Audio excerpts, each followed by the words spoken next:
মাঠে বকরি নিয়ে যায় চড়ায়। গবেষণার মধ্যে আছে কে দুনিয়া বানাইলো, কে আসমান বানাইলো, জমিন বানাইলো। বেলাল এই গবেষণার মধ্যে আছে। হঠাৎ করে কে যেন আওয়াজ দিয়ে বলে, বেলাল এগুলোর সব কিছুর মালিক হলো রব্বে কারীম লা ইলাহা।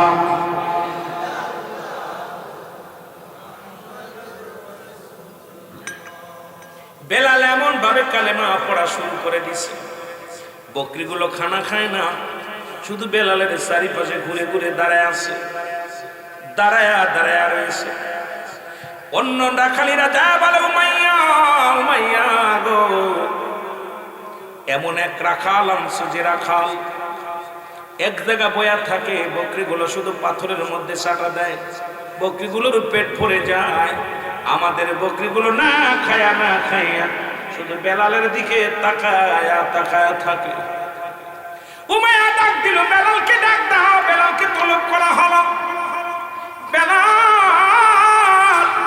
বেলাল রে, তুমি নাকি কোন কবিতা পড়ো রে বেলাল? বেলাল বলে, কোনো কবিতা না, আমি এই বাক্যটা মুখস্থ করেছি, কে যেন আমারে শোনাইছে। উমাইয়া কয়, বেলাল রে কি বাক্যটা বলো? বেলাল ডাকতে বলে, লা ইলাহা মুহাম্মাদুর রাসূলুল্লাহ। জোরে জোরে চিল্লায় বলা যাবে না মারহাবা। ও যুবক, দিলের কান্না লাগা শোনো গো। বেলাল রাদিয়াল্লাহু তাআলা কালেমার পাগল হয়ে গেল। লা ইলাহা নাই কোন ইলাহ ইল্লাল্লাহু আল্লাহ ছাড়া। এই কালেমাটা কোন হিন্দু অস্বীকার করতে পারবে না, খ্রিস্টান অস্বীকার করতে পারবে না, বৌদ্ধ অস্বীকার করতে পারবে না। কারণ আদি পিতা আদম আলাইহিস সালাম থেকে শুরু করে, আদি মা হাওয়া আলাইহিস সালাম থেকে শুরু করে একই কালেমা, কালেমার কোনো পরিবর্তন হয় নাই। আদম নবী ডাকতে বলে, লা ইলাহা ইল্লাল্লাহ, নাই কোনো ইলাহ আল্লাহ ছাড়া। আদম শফিউল্লাহ, আল্লাহকে পাওয়ার ঠিকানা আমি আদম। ডাকতে বলে ঈসা আলাইহিস সালাম, বলে লা ইলাহা ইল্লাল্লাহ, নাই কোনো ইলাহ।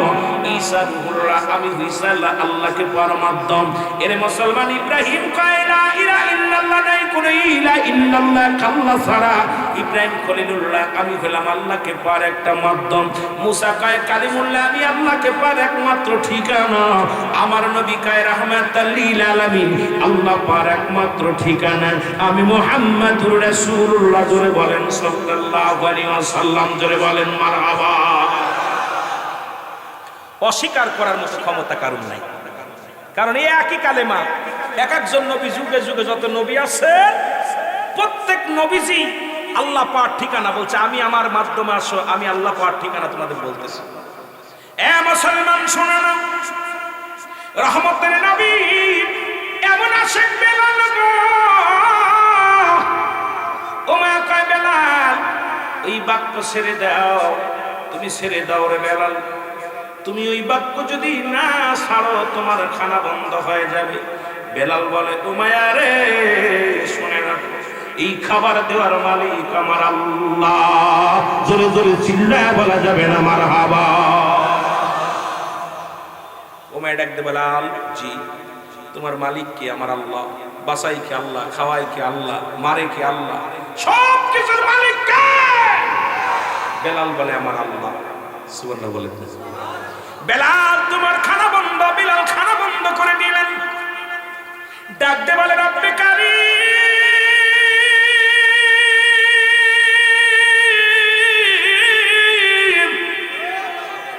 না দেখে তোমার পাগল হয়েছে রে।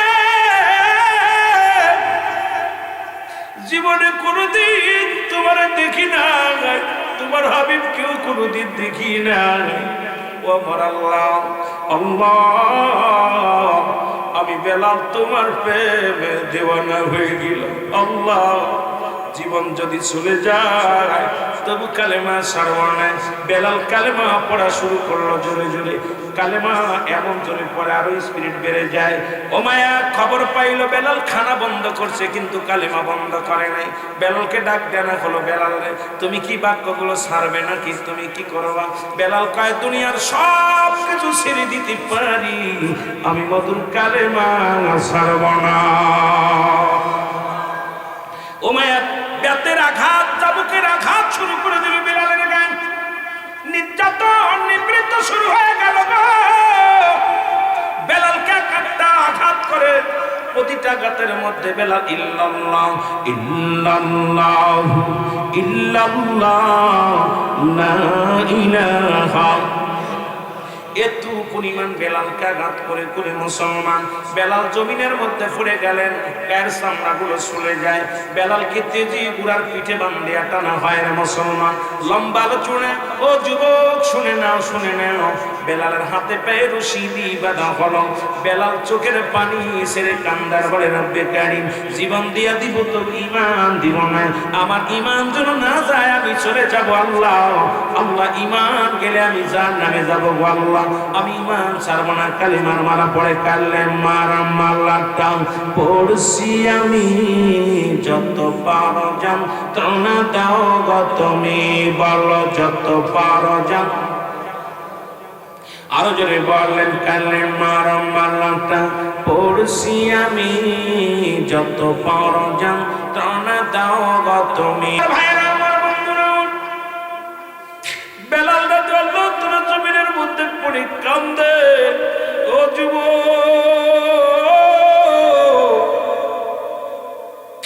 আশিক রাসূল জমিনের মধ্যে পড়ে কান্দে রে। আল্লাহ জীবনে কোনদিন আমি নবীর দেখি নাই, জীবনে কোনদিন তোমারে দেখি নাই রে আল্লাহ। না দেখে আমি আশিক পাগল হয়ে গেছি। আল্লাহ তুমি বলে দাও আল্লাহ আমি ঈমান ছেড়ে দিব নাকি আল্লাহ আমার জীবনটা দিয়া দিব? আমার জীবন যদি চলে যায় কোনো কষ্ট নাই রে রব্বে কারীম। আওয়াজ আসে, খবর শুনতে পাই বেলাল রে যদি জীবন দিয়া দি জান্নাত পাবি রে ঈমান। ও বেলাল তুই যদি জীবনটা দিয়া দিস আল্লাহর জান্নাত তোর জন্য অপেক্ষা করে রে বেলাল। আর যদি রে বেলাল ঈমান দিয়ে দিস, যদি রে বেলাল কালেমা ছেড়ে দিস জাহান্নামে যাবি। বেলাল চোখের পানি ছেড়ে ছেড়ে কাঁদতে আর ডাক দেব আল্লাহ আল্লাহ জীবনটা দিয়ে দিবনি আল্লাহ। জীবন যদি যায় কোনো দুঃখ নেই, আমি কালেমা ছাড়ব না। এ মুসলমান উমাইয়ার কত যন্ত্রণা সহ্য করল। দুই হাতের মধ্যে রশি লাগাইয়া, পায়ের মধ্যে রশি লাগাইয়া, বুকের উপরে পাথর চাপা দিয়ে রাখলাম। এই খবর পাইলেন হযরত আবু বকর সিদ্দিক রাদিয়াল্লাহু তাআলা। খবর পেয়ে চলে আসলেন, বেলালকে পড়াই করলেন মুসলমান হযরত আবু বকর সিদ্দিক রাদিয়াল্লাহু তাআলা। কিছু দিনারের বিনিময়ে, কিছু অর্থের বিনিময়ে বেলালকে নিয়ে গেলেন। এই বেলালকে নিয়ে রাসূলুল্লাহর কদমের মধ্যে নিয়ে চলে গেলেন। নবীর কাছে খবরে যা বলে আবু বকর সিদ্দিক, ইয়া রাসূলুল্লাহ ইয়া হাবিবাল্লাহ, নবী গো মায়ার নবী, ও মায়ার নবী, বেলাল নামে কাছে আপনার কদমের মধ্যে আসছে। জীবনে কোনদিন আপনাকে দেখে না, জীবনে কোনদিন আল্লাহকে দেখে না। আল্লাহ নবী গো এই জীবনে এমন আশিক আমাদের নজরে পড়ে নাই। আমরা আপনাকে দেখে বিশ্বাস করেছি, আপনাকে ভালোবাসি। নবী গো বেলাল কিন্তু আপনাকে দেখে নাই, আল্লাহকে দেখে না, এমন পাগল হয়ে গেছে। আমার নবী ডাক দেখায়, দাও বেলালকে আনো, আমার কদমের মধ্যে আনো। বেলালকে রাসূলুল্লাহর কদমে আনা হলো। নবীজি বেলালকে বুকের সঙ্গে চেপে ধরলেন। কেমন নবী গো, ও আমার বাবারা, আমার বন্ধুরা, আমার হাফসি গোলাম, হাফসি গোলাম, জিগর গোলাম, হাফসি গোলাম বেলাল। বেলালকে নবীজি বলেন, বেলাল তুমি কালেমা পড়ো। বেলাল কালেমা পড়ে নিছেন, লা ইলাহা ইল্লাল্লাহ মুহাম্মাদুর রাসূলুল্লাহ সাল্লাল্লাহু আলাইহি ওয়াসাল্লাম। রাসূলুল্লাহ পড়ে, আপনারাও পড়েন, আশহাদু আল্লা ইলাহা ইল্লাল্লাহু ওয়াহদাহু লা শারীকা লাহু আশহাদু আন্না মুহাম্মাদান আবদুহু আয় রাসূল, জোরে জোরে চিল্লায় বলা যাবে না মারহাবা। ওরে প্রেম করিয়া ভুইল না জীবনে রাইখো মনে, আরে প্রেম করিয়া ভুইল না জীবনে, ভালো প্রেম করিয়া ভুইল না জীবনে রাইখো মনে, প্রেম করিয়া। ওরে বিল্লাল ছিল নবীর ভক্ত,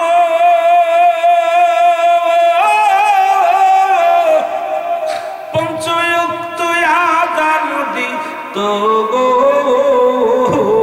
ওরে আযানেতে মিলত নবীর সনে, আযানেতে মিলত নবীর সনে রাইখো মনে, আর প্রেম করিয়া ভুইল না জীবনে, তোমরা প্রেম করিয়া রাইখো মনে, আর প্রেম করিয়া। অসকুরনি পাগল ছিল, বুতির যে দাঁত ভাঙ্গিয়াছিল, ওরে নবীজিকে না দেখল নয়নে, হায় হায় নবীজিকে না দেখল নয়নে রাইখো মনে, আর প্রেম করিয়া ভুইল না জীবনে, তোমরা প্রেম করিয়া রাইখো মনে, আর প্রেম করিয়া। এ দুনিয়ার মুসলমান শোনা না, রাসূল আকরাম সাল্লাল্লাহু আলাইহি ওয়াসাল্লামের সওয়াব পায়ারে সোনার বেলাল নবীজি দেখি গায়ের মধ্যে ক্ষত বিক্ষত হয়ে গেছে বেলাল। নবী ডাকতে বলে, বেলাল রে, ও বেলাল, তোমার এই হালাত হলো, এত কষ্ট করেছিল বেলাল। বলে, নবী গো, যত কষ্ট পেয়েছিলাম গো নবী, যত চাবুকের বাড়ি খেয়েছি, যত নির্যাতন সহ্য করেছি গো নবী, আপনার হাতের ছোঁয়া পাইয়া আমি বেলালের জীবন ধন্য হয়ে গেছে, সমস্ত বেদনা আমার দূর হয়ে গেছে, আমার নূরের নবীর কদম মুবারক পে জোরে বলেন মারহাবা। আমার ভাইরা নবীজি বলেন, ও যুবক বাবারা শুনে নাও, এই কদমের মধ্যে আমি নবী তোমার জায়গা করে দিলাম। বেলাল রাদিয়াল্লাহু তাআলা আনহুর জায়গা হয়ে গেল রাসূলের কদমের মধ্যে। নবীর কদমে শুধু পড়ে পড়ে কান্দে। কিছুদিন পরে বেলাল সুস্থ হয়ে গেলেন, পুরো সুস্থ হয়ে গেছে বেলাল রাদিয়াল্লাহু তাআলা আনহু। হঠাৎ একদিন আরবের বড় বড় নেতা উতবা, সাইবা, আবু জেহেল, আবু সুফিয়ান রাসূলুল্লাহর কদমের মধ্যে প্রবেশ করলেন। রাসূলুল্লাহ বসে আছেন, হুজরার মধ্যে বসে আছেন। আবু জেহেল, আবু সুফিয়ান, উতবা, সাইবা, চার বড় বড় নেতা, আরবের বড় বড় বিগ বস নেতা রাসূলুল্লাহর কদমের মধ্যে প্রবেশ করলেন।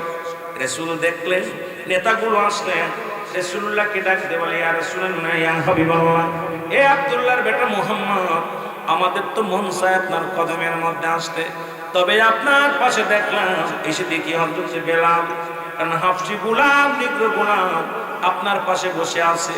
যে কদমের মধ্যে বেলাল থাকে, এই কদমের মধ্যে যদি আমরা বসি, আমাদের মর্যাদার বেলালের মর্যাদা এক হয়ে যাবে। সুতরাং আমরা কেমন করে বসি নবী গো, এই কদমের মধ্যে আমাদের জায়গা কেমনে হয়?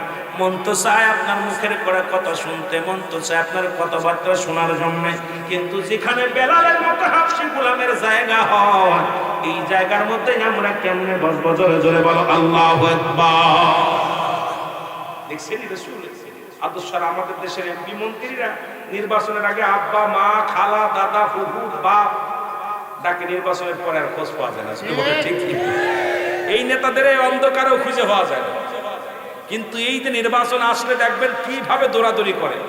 হিন্দু যায় মসজিদে নামাজ পড়ে, মুসলমান যে মন্দিরে যে পূজা করে, কারণ ভোটের দরকার। কিন্তু আর নির্বাচনের পরে যেই গতি পেয়ে যায়, আর এই গরিব অসহায় মানুষ আছে না। যেটা বলেন ঠিক কিনা? আমরা বারবার ধোঁকা খাই না মুসলমান। গভীর মনোযোগ। এই ধোকার মধ্যে আর পড়া যাবে না। হযরত বেলালকে বললেন, নবীজি বলে, বেলাল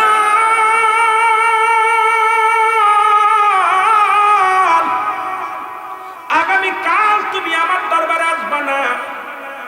বেলাল বলে, নবী গো, আমি আপনার কদম ছাড়া বাঁচতে পারবো না। নবী কয়, বেলাল রে, শুধু একটা দিনের জন্য আসবি না। আরবের বড় বড় নেতারা যদি কালেমা পড়ে নেয়, উতবা সাহেব, আবু জেহেল, আবু সুফিয়ান যদি কালেমা পড়ে নেয়, তাহলে কতই না মঙ্গল হবে রে বেলাল। বেলাল রে, আগামী দিন একটা দিনের জন্য আসবি না। বেলাল বলে, নবী গো, আমি তো আপনার কদম ছাড়া বাঁচতে পারবো না। ইয়া রাসূলুল্লাহ।